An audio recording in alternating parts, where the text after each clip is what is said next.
Cette capsule conseil vous est présentée par Atmosphère, partenaire de vos aventures plein air.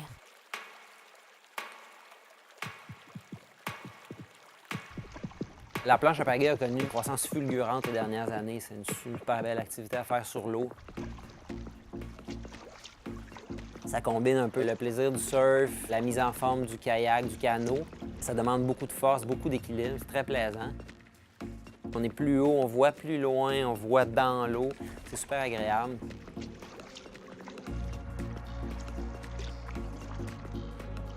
Il y a différents types de planches qui existent. Donc, évidemment, la planche gonflable est très connue. Plusieurs avantages. C'est facile à transporter, ça ne prend pas de place dans la voiture. Ça ajoute même un petit workout. Il faut la pomper avant de se mettre à l'eau et tout ça.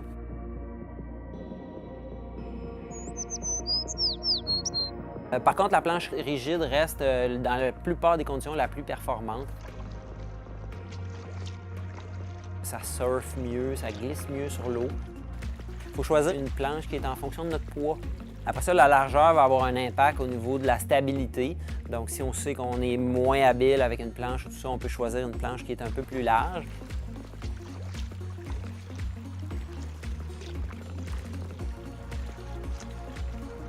Bien choisir une bonne pagaie, évidemment. Donc, on veut aller chercher une pagaie qui a un angle au niveau du manche de pagaie, évidemment, qui va nous permettre d'utiliser le tronc au maximum pour pousser avec tout notre corps.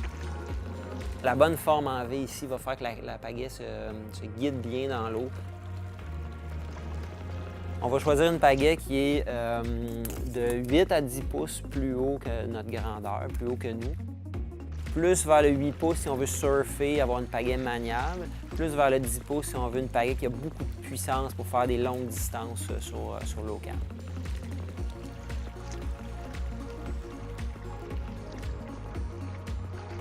On va prendre une veste qui est un peu comme le kayak, très ergonomique, courte, compacte, dans laquelle on va se sentir bien.